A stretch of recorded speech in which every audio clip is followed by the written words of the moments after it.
James here from GoodGuitarist.com, and in today's lesson we're going to show you how to play Me and Bobby McGee by Kris Kristofferson. There's a really famous Janis Joplin recording too, and that's the one that I'm going off of for this lesson. This song uses some pretty basic chords like G, C, D, a few seventh chords that are pretty similar to those chords. So if you need any extra help with that, we have a free ebook. It's free to all of our subscribers that covers all the fundamentals of rhythm guitar. Please check that out if you need any extra help with the strumming, the chords, chord switching, troubleshooting, any of that stuff. And with that said, we're going to start out with the chord shapes. First we have G, then D, then C, and there's a couple variations on those. There's G7, it's kind of like a C chord, but we just spread it out more, and D7.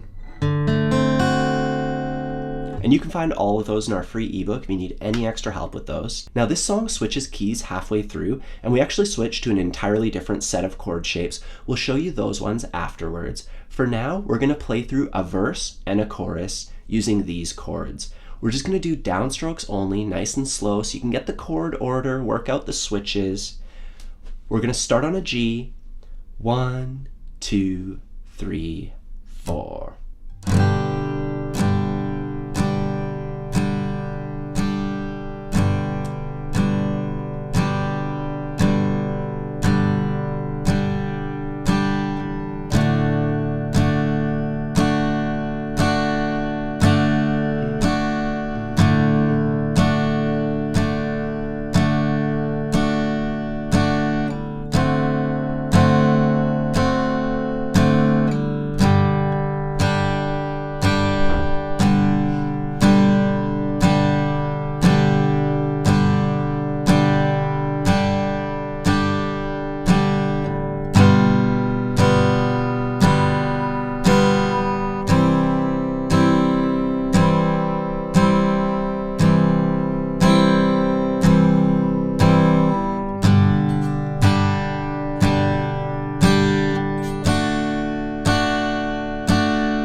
And at the end there, we make our key change and we would add our A chord, but we'll go over that in a sec. So once you've worked out the chord switches and you can do it nice and smooth, we can add a strumming pattern, and it goes like this.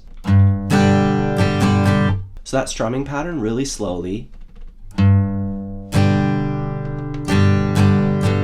It's root, then a downstroke, then up, down, up. Root, down, up, down, up. And the root's going to change for each chord. For the G chords, G and G7, it's on the lowest string. For C, it's on the 5th string. And for the D chords, for D and D7, it's on the 4th string, the D string. So try that strumming pattern out over each of the chords.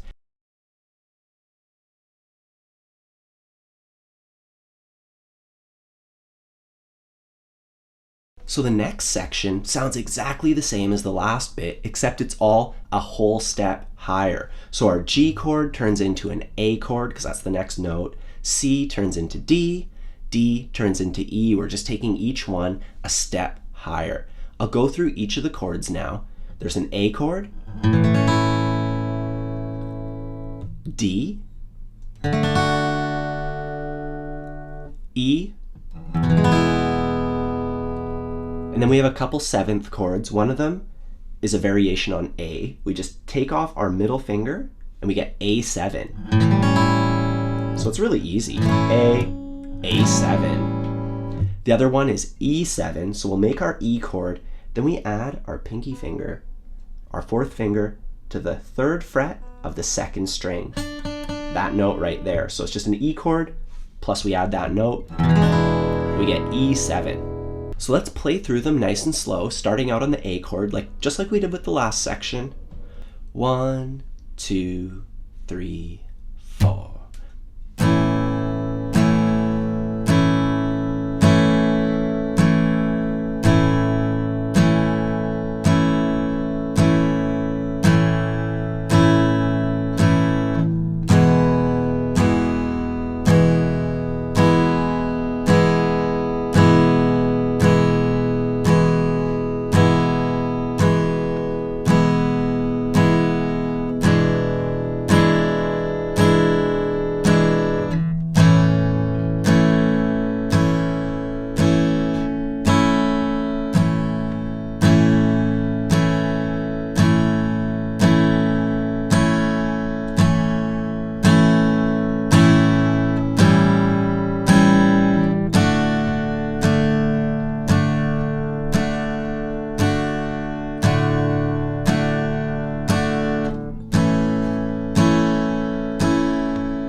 Now, if you're interested in challenging yourself a little bit, we can figure out the intro lick that they play.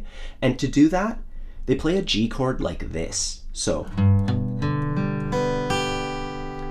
and then we're going to put these 2 fingers down on the 1st fret of the 2nd string and the 2nd fret of the 4th string, kind of like where they are in a C chord. And we start off with our strumming pattern on the G chord.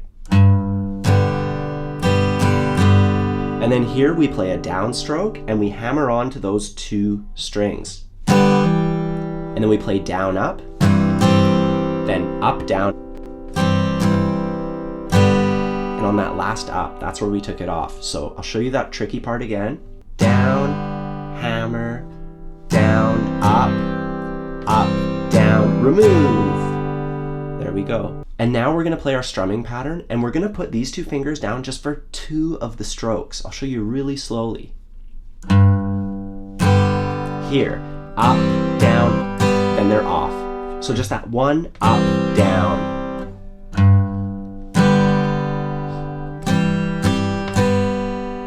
So just for an extra challenge, you can try that. I'll do it really, really slowly one last time.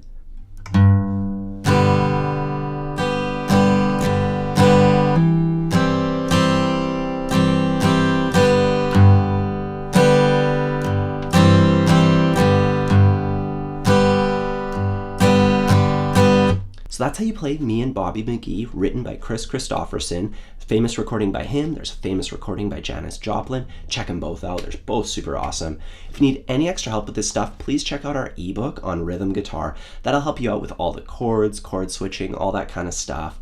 And if you have any suggestions for future lessons, please ask away. Anyways, I hope you have fun practicing this one, and I'll see you next time.